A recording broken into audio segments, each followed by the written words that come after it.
Uma saudação aos amigos. Meu nome é Ronaldo Batista Pinto. Eu sou promotor de justiça do Ministério Público do Estado de São Paulo, com quase 30 anos de carreira, e juntamente com a minha filha, Patrícia Bocardo Batista Pinto, advogada criminalista em São Paulo, formada pela PUC, nós nos propusemos a fazer essa obra, cujo objetivo principal é o comentário à Lei Orgânica do Ministério Público do Estado de São Paulo, né?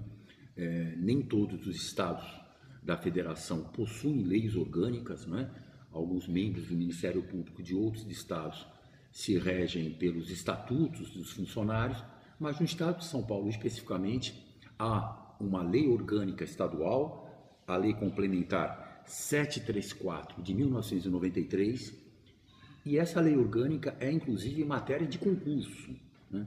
Mas eu sou do Rio Grande do Sul, sou do Rio, sou do Ceará, vou fazer um concurso em São Paulo, tenho que saber a lei orgânica do Ministério Público Estadual? Sim, tem. É matéria de concurso e que, portanto, de uma importância fundamental, não é?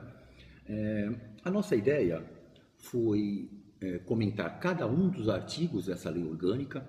Alguns dispensam comentários, não é? Mas aqueles que foram objeto de comentários, nós procuramos sempre fazer uma ligação entre esse artigo e a Lei Orgânica Federal, que é outra lei orgânica que quem quer fazer concurso obrigatoriamente deve conhecer, uma ligação entre essa Lei Orgânica Federal e a Lei Estadual, uma ligação entre a Constituição Federal e a Lei Estadual do Ministério Público de São Paulo, e uma relação entre a Constituição Estadual de São Paulo e a Lei Orgânica. Portanto, naqueles pontos onde elas são convergentes, nós fizemos menções, fizemos algumas menções doutrinárias também. É claro que a obra não tem por objetivo se aprofundar na doutrina, né? Não é esse o objetivo do projeto, mas de qualquer forma, quando nós entendemos importante fazer essa ligação com a doutrina, nós fizemos menções doutrinárias e fizemos também menções jurisprudenciais. Alguns temas, não é, da lei orgânica, por exemplo, legitimidade do Ministério Público para ação penal pública, não é? Legitimidade do Ministério Público para ação civil pública. Em alguns temas onde a gente entendeu importante que fossem feitas citações jurisprudenciais, pequenas, curtas, é claro, mas importante, nós fizemos essas observações. Além disso, que me parece muito importante para quem vai fazer concurso, foi feito um levantamento dos últimos 10, 15 concursos do Ministério Público do Estado de São Paulo e colhendo questões desses concursos relativas ao Ministério Público, tanto à luz da Constituição Federal quanto à luz da lei orgânica. Então são cerca de 35 questões, não é, de concursos anteriores, onde a lei orgânica do Ministério Público foi pedida, não é? Onde noções da atuação do Ministério Público, da instituição, foram cobrados, e que me parece muito importante para o candidato, não é? Ele saber mais ou menos a linha que o concurso segue, não é? Então essa foi a nossa ideia na elaboração do trabalho, né? Um comentário da lei orgânica estadual do Ministério Público, a relação de questões que guardem pertinência, questões de concurso que guardem pertinência com a atividade do Ministério Público, da instituição, com os princípios institucionais, não é? E também há uma parte onde os diplomas são transcritos na íntegra, né? Sem nenhum comentário, né? Então, a Constituição Estadual de São Paulo, a Lei Orgânica Federal, o capítulo que trata do Ministério Público na Constituição Federal. Então, essa foi a proposta do trabalho, não é? Partindo para um segundo ponto agora, as pessoas perguntam muito sobre dicas de concurso, não é? É claro que dicas de concurso é algo muito subjetivo, na medida que depende muito de cada um dos candidatos, né? Na verdade, não há uma fórmula pronta, né? Cada um encontra uma maneira melhor de estudar, de abordar a matéria. Uns estudam 6 horas, outros 10, outros 15, enfim, depende muito de cada um, não é? Mas há alguns pontos que são comuns, não é? Quer dizer, que são mais ou menos tidos como que todo mundo deve necessariamente observar, não é? Quer dizer, o primeiro ponto, horas de estudo, né? É algo relativo. Primeiro, precisa saber, você está fazendo cursinho? Se você está fazendo um cursinho pela manhã, por exemplo, você vai ter menos horas de estudo à tarde e à noite. Se você não está fazendo um cursinho, você pode estudar durante todo o dia. Mas, por outro lado, o cursinho é importante também, não é? Quer dizer, é fundamental que você receba informações de professores que estão acostumados com a matéria, que estão a par da jurisprudência dos tribunais superiores. Então, primeiro precisa saber se você vai fazer cursinho ou não é? Bom, e o tempo de hora de estudo vai depender muito do aluno, de quanto ele suporta, não é? Quer dizer, de quanto ele é produtivo o estudo. Às vezes é melhor estudar durante 5, 6 horas de uma forma produtiva, né, do que estudar durante 10, 12 horas, estando muito cansado no final, não é? Quer dizer, uma dica que eu daria também, por mais que você estude, tenha tempo de estudo, guarde um tempinho para fazer alguma atividade física, não é? Quer dizer, alguma atividade que fuja um pouco do concurso. Ah, mas eu vou estar 1 hora na academia e o meu candidato vai estar 1 hora, o meu concorrente vai estar 1 hora estudando.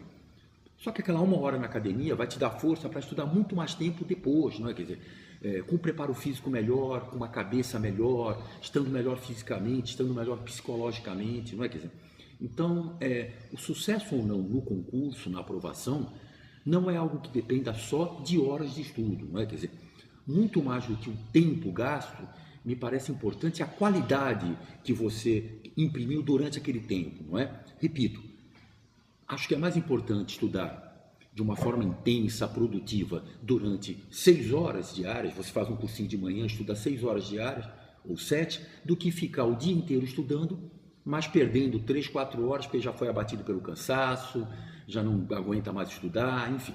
Então, se você puder encontrar a tua fórmula, não é? Aquilo que melhor se adapta a você, é o ideal. Sem esquecer nunca de guardar um tempinho para alguma atividade lúdica, de preferência uma atividade esportiva, ou então nem que seja, enfim, 1 hora para ver televisão, que seja algo que te tire um pouco daquela rotina que é cansativa, a gente sabe, do concurso, né? Outro ponto importante, isso aí se aplica a todos, né? Quer dizer, ao que estuda 6, ao que estuda 12, ao que fica o dia inteiro estudando. É conhecer o membro da banca, não é? A todo concurso sai uma relação de banca, dos membros da banca, dos examinadores, não é? E esses membros da banca, muitos possuem livros editados. Hoje, pela internet, você encontra isso tudo com muita facilidade. Você clica o nome lá do examinador na banca, aparece um monte de coisa que ele escreveu, livro que ele publicou, artigo que ele publicou. É claro que a coisa não é tão óbvia assim, né? Um autor que tenha escrito sobre prova, é ingênuo imaginar que ele vai passar o concurso inteiro perguntando sobre prova. É claro que não é bem assim, não é? Mas, de qualquer forma, ele tendo uma simpatia maior por um determinado tema, não é? Há uma tendência natural para que ele, na hora de fazer perguntas, principalmente no exame oral, né? Na hora de fazer perguntas, ele se dedica àqueles temas que ele domina melhor, que ele gosta mais, não é? Então, é importante que conheçam o perfil de cada um dos examinadores da banca, não é? Que compõe a banca, né? Outra coisa importante, né, que é fundamental no estudo e que é imprescindível, né? O candidato deve necessariamente esgotar o edital, ou seja, observar, estudar, não é? Todos os pontos do edital. Quer dizer, todos os pontos do edital devem ser necessariamente enfrentados pelo candidato. Não há como escapar isso. Estudando mais ou estudando menos, esses pontos do edital devem ser enfrentados um a um, não é? E a lei orgânica do Ministério Público Estadual de São Paulo, que nós estamos abordando no trabalho, é objeto de concurso, como eu já disse, não é? Outra coisa que é importante também, né? Um treinamento com as provas anteriores, para que você mais ou menos identifique o perfil, não é? Do concurso em São Paulo. Então, é claro, cada concurso é uma banca diferente, não é? E, portanto, as perguntas são diferentes, o estilo é diferente, mas há sempre mais ou menos um modo que você, vendo as provas em São Paulo, você percebe. As provas seguem mais ou menos o mesmo padrão, né? Como as provas da AGU têm um determinado padrão, como as provas do Ministério Público Federal têm um determinado padrão, as provas em São Paulo também se orientam por esse padrão. Então é importante que você dê uma olhada nas provas anteriores. Daí a importância de que do nosso trabalho, desse nosso trabalho, a gente ter incluído as questões de concurso anteriores, para que você tenha uma noção do perfil das provas em São Paulo.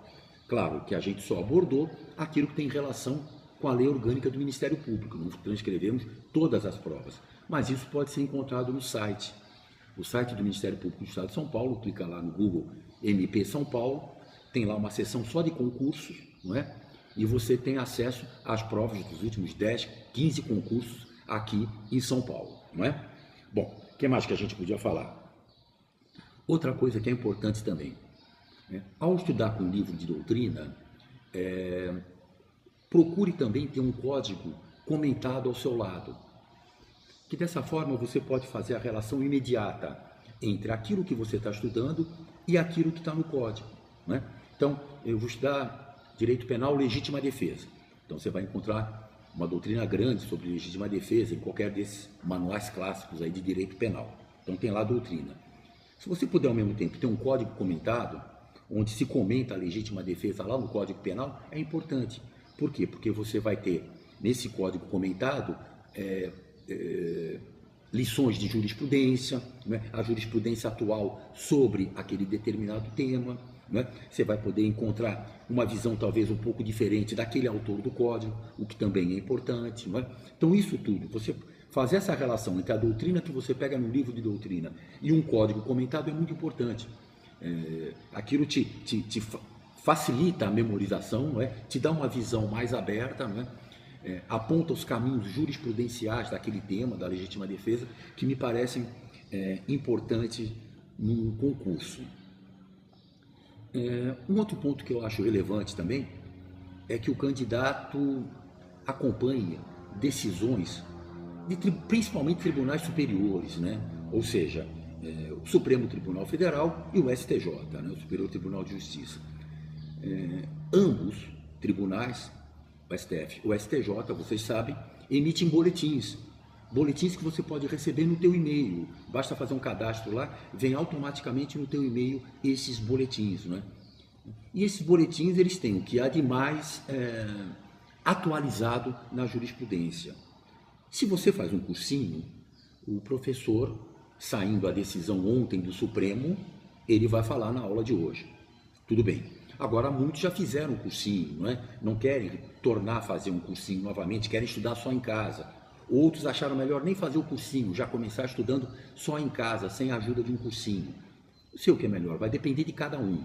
Agora, para aqueles que, principalmente para aqueles que não fazem o cursinho, porque no cursinho já disse, o professor vai falar, mas aqueles que não fazem o cursinho, é importante acompanhar as decisões mais recentes do Supremo, que, insisto, podem ser obtidas pelos boletins, tanto do STF como do STJ, e eles mandam na tua casa, no teu e-mail particular, a cada semana, a cada 15 dias que sai o boletim, tá?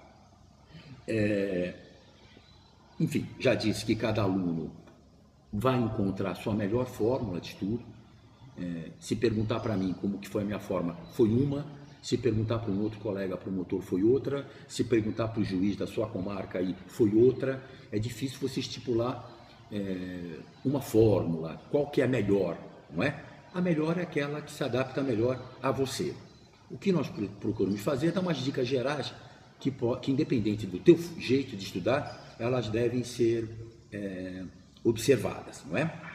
Bom, eu espero que todos tenham sorte nessa batalha, que é um concurso, não é? Fazer concurso é uma decisão de vida que a pessoa tem, não é?